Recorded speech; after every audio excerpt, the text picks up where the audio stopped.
Chers Sartois, bonsoir, bienvenue dans Au Quotidien, ce mardi 17 octobre, avec à la présentation de l'actu Enzo Maubert ce soir. Bonsoir Enzo. Bonsoir Laure, bonsoir à tous. Ce mardi, nous allons beaucoup sensibiliser Enzo, n'est-ce pas? Et oui Laure, d'abord sur la santé mentale, le sujet reste encore tabou, souvent méconnu.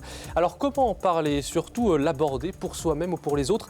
Nous allons voir ça avec Pascal Boucherie, le président de la commission spécialisée en santé mentale qui intervient auprès des élus et du grand public.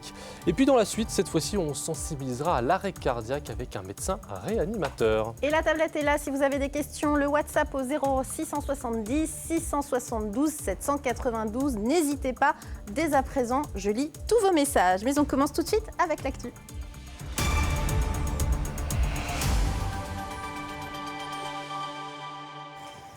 L'actu avec les questions de santé au cœur de ce journal de ce mardi 17 octobre. Et oui, avec cette campagne de dépistage du cancer du sein qui a lieu en ce moment, vous connaissez Octobre Rose. En Sarthe, se faire dépister se révèle bien plus difficile qu'ailleurs.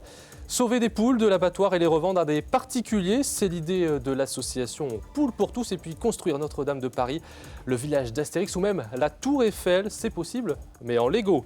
Nous sommes allés à la rencontre des passionnés de la petite brique.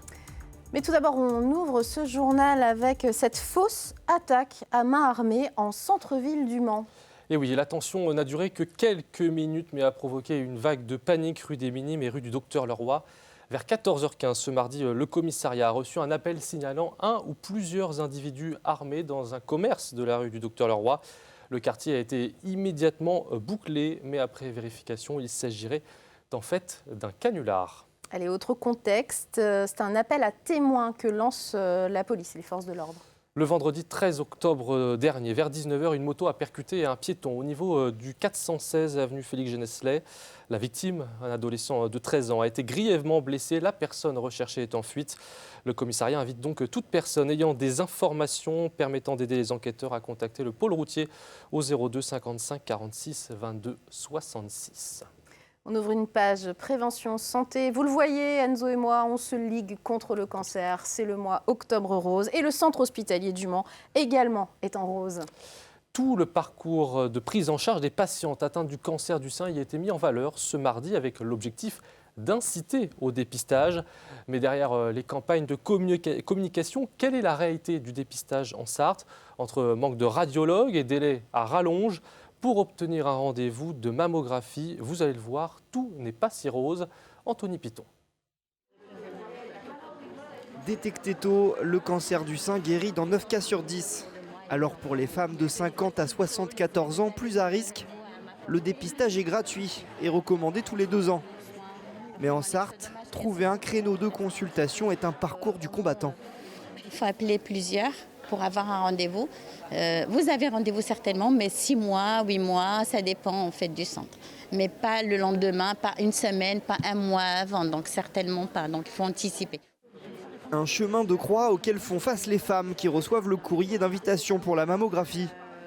D'après le personnel du Centre régional de coordination des dépistages des cancers, il faut compter en Sarthe entre 6 et 9 mois pour obtenir un rendez-vous. Donc quand on a des coups de téléphone de nos patientes, on les encourage à aller plus loin, si elles le peuvent en tout cas, à aller plus loin, des fois sur des vacances. On peut prendre rendez-vous beaucoup plus facilement dans d'autres départements.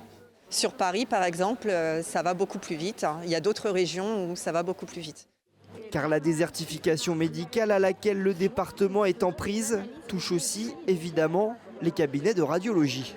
Dans la Sarthe, tout au plus, il y en a 28. Donc vous imaginez que 28 radiologues qui font à la fois la première lecture et la deuxième lecture, c'est vraiment pas du tout suffisant. Les créneaux de mammographie sont saturés. Nous avons énormément de mal à faire accepter, au-delà de ces créneaux saturés-là, des rendez-vous en plus. Un manque de radiologues qui freine la campagne sartoise du dépistage organisé. Le taux de participation en Sarthe est bien en dessous de la moyenne régionale. Allez, santé mentale à présent, un sujet qu'il faut bien souvent démystifier. Beaucoup d'idées reçues, on le sait, c'est ce que nous allons voir et c'est ce que nous allons essayer de faire aujourd'hui avec votre invité Enzo, c'est Pascal Boucherie. Bonsoir Pascal Boucherie. Bonsoir. Vous êtes le président de la commission spécialisée en santé mentale, commission qui siège au Conseil territorial de santé de la Sarthe. Ça fait beaucoup d'acronymes. Concrètement, qu'est-ce que vous faites et quel est votre rôle ? Voilà, depuis 2016, dans tous les territoires a été mis en place ce qu'on appelle la démocratie en santé, qui permet dans un lieu d'avoir une assemblée avec tout ce qui est soignant, de ville, public, privé, les élus, vous l'avez cité tout à l'heure, et tout ce qui va être usager et représentant d'usagers, où on aborde le fait de comment promouvoir et surtout ce qui est chaque Sartois puisse accéder aux soins, entre autres, sur le territoire. Et donc, vous particulièrement sur la santé mentale. Justement, qu'est-ce que la santé mentale ? Qu'est-ce qu'elle regroupe ? Parce qu'il peut y avoir beaucoup d'amalgames sur cette définition, finalement. Oui, c'est vrai qu'il y a une définition officielle, on va dire, de l'Organisation mondiale de la santé. Peut-être pour faire simple ce soir, c'est surtout la capacité à chacun de pouvoir passer au quotidien son stress. On entend parler de dépression, de burn-out. Voilà, et surtout que chacun puisse trouver sa place avec un bien-être dans sa vie personnelle. Ça peut toucher tout le monde finalement, un jour ou l'autre, la santé mentale, des problèmes de santé mentale, des troubles de santé mentale, ça peut toucher tout le monde. Statistiquement, oui, on dit qu'entre une personne sur 4 ou sur 5, dans sa vie, sera touchée par un problème de santé mentale. Je vous ai dit, voilà, une dépression, par exemple. Voilà, on aborde bien la santé mentale de la personne. Et pourtant, parler de santé mentale, de ses problèmes personnels, c'est encore tabou. Il y a beaucoup à faire là-dessus. Et c'est aussi votre rôle de sensibiliser à ça. Voilà, aujourd'hui, on reste quand même sur des sujets qui restent pas faciles à aborder. Déjà pour soi-même, hein, on a tous besoin d'avoir notre santé mentale propre au mieux de sa forme, on va dire. Et puis surtout, avoir ce regard sur les autres. Hein, on sait que ça reste des problèmes dits invisibles, donc qui font que la personne peut très très vite se renfermer sur soi, perdre l'estime de soi, qui fait qu'on doit tous être vigilants, aussi bien, je vous dis, je répète, oui, pour sa propre santé, exactement, mais aussi la santé des autres. C'est important de prendre soin de soi aussi, justement. C'est aussi ça, la santé mentale, prévenir les troubles qui pourraient arriver en prenant soin de soi, en ayant conscience que la santé mentale, c'est important. Voilà, et c'est surtout en parlant, merci de nous avoir ouvert votre antenne ce soir. Mais voilà, je pense que ça reste encore alors tabou, oui, donc qui fait que plus on va pouvoir en parler, plus les gens vont comprendre ce qu'ils ont besoin pour avoir une bonne santé mentale, du lien social, et puis avoir une place dans la société qui fait qu'on se sent compris et utile au bien de la communauté. Vous le disiez tout à l'heure, ce sont parfois des souffrances invisibles.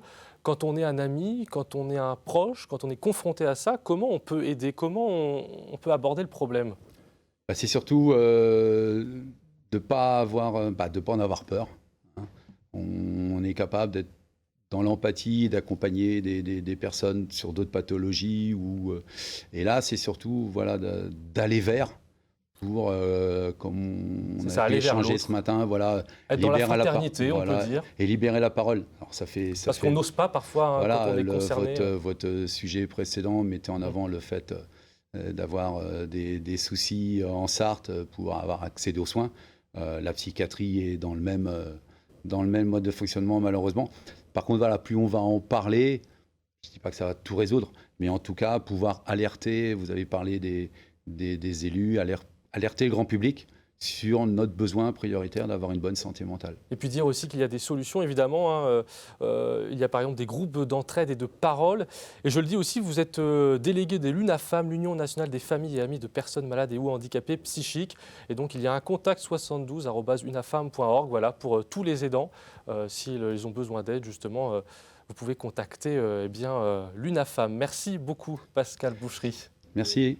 Pensez également pour les aidants qui doivent aussi faire attention à eux. On en parle régulièrement. Allez, on reste dans le domaine de la santé. À Roëzé-sur-Sarthe, le personnel de l'EHPAD a de nouveau débrayé ce mardi, Enzo. Et oui, la première mobilisation date du 9 octobre, c'est celle que vous allez voir sur ces images. Et presque 10 jours après, eh bien, ils alertent toujours sur leurs conditions de travail qui se seraient dégradées. La faute notamment à un manque d'effectifs. Les soignants reprochent aussi le manque de communication avec la nouvelle direction.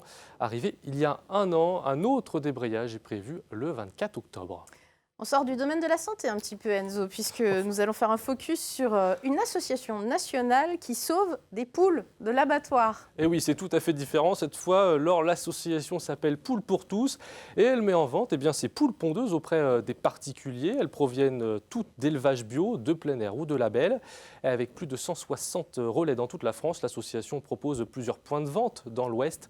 Ce lundi, c'était au Lude. Calicia, salariée de l'association, est venue avec son camion mettre en vente ces poules. Et vous allez le voir, certaines n'ont pas manqué de se faire la malle, comme vous allez le voir sur le sujet d'Alexandre Ferrer. Bientôt, une nouvelle vie attend ces poules pondeuses. Après 1 an et demi d'élevage, elles sont mises en vente par Poules pour tous, une association qui récupère ces gallinacés auprès d'éleveurs pour leur éviter l'abattoir et les vendre à des particuliers. Je trouve c'est un petit peu honteux quand même de mettre des poules à l'abattoir alors qu'elles ont 18 mois et qu'elles sont complètement encore capables de pondre, mais parce qu'on estime que c'est plus assez rentable.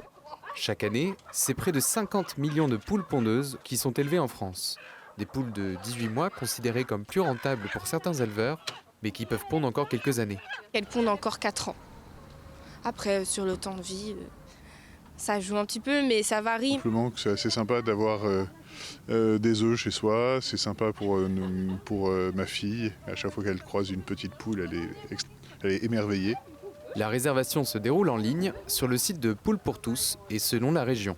Des dates de permanence et un point de distribution y sont indiqués. Il faut par contre c'est bien venir avec son petit carton, parce que nous on n'a pas de quoi aller transporter, donc c'est vraiment venir avec son petit carton. Nous ensuite on vous accueille, on a notre petite liste parce qu'il faut réserver. On regarde notre liste et si vous êtes bien sur la liste c'est ok, on prend notre petit carton, on met les petites poules dans le petit carton et puis c'est parti. Et certaines de ces poules ne manquent pas de saisir l'opportunité quand elles se présentent.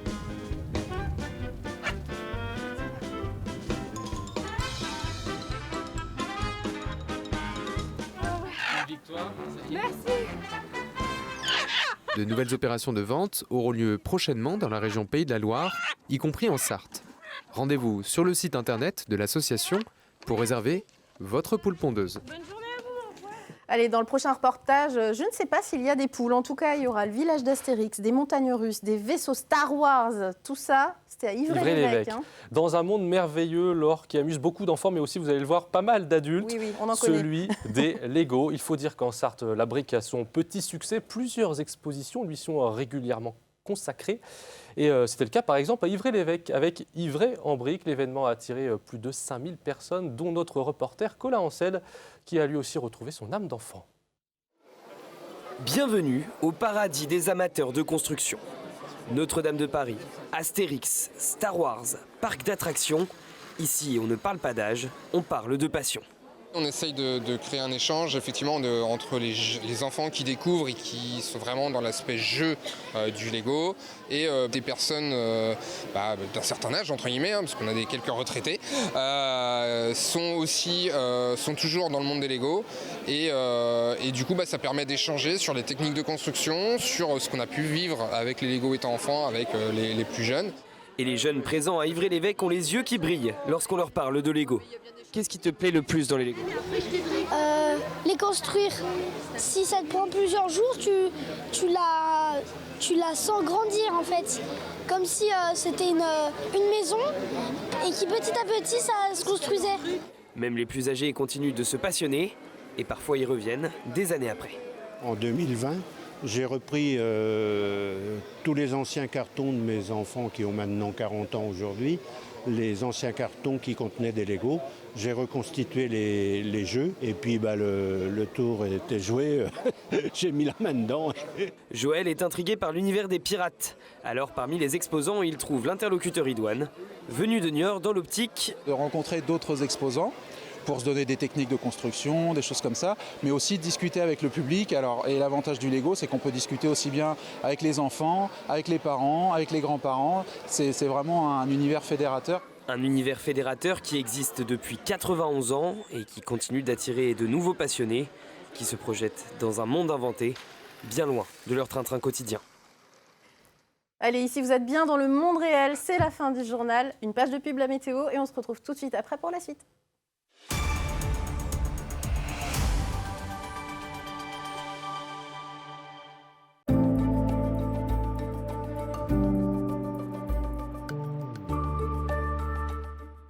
Bonjour, eh bien, le temps va se dégrader tout de même sur la Sarthe au cours de ces prochains jours. Ça va se faire progressivement. Il y aura pas mal de pluie, mais surtout des températures très très douces. Au cours de cette soirée de mardi, on conserve justement cette douceur. 16 degrés au Mans, 17 degrés au plus chaud de la soirée sur l'est du département. Et les températures vont rester très douces. Vous allez voir pourquoi. Parce que le ciel va se charger de nuages et va nous apporter des pluies. On voit le temps prévu donc ce mercredi matin. Dans un premier temps, un ciel qui se charge de nuages instables.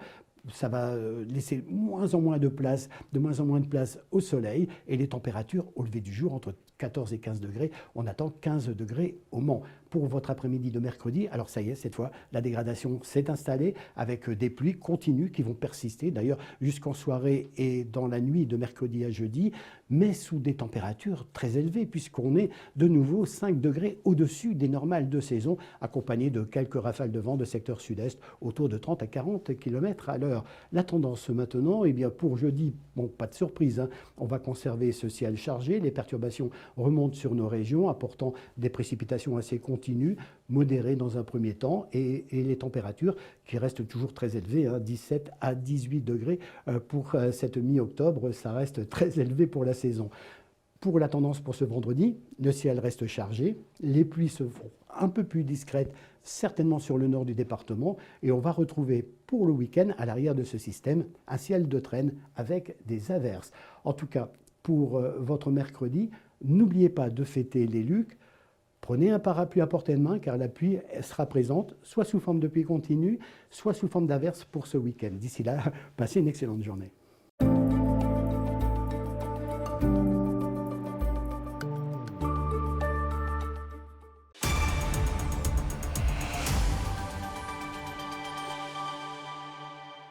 Vous êtes bien dans Au quotidien, c'est la suite. Dans quelques instants, on continue à parler santé, mais cette fois de la santé cardiaque dans le cadre d'une journée mondiale et locale organisée par le centre hospitalier du Mans. Mais tout de suite, la qualité de l'air, un air qui était toujours moyen ce mardi, qui continue à l'être mercredi.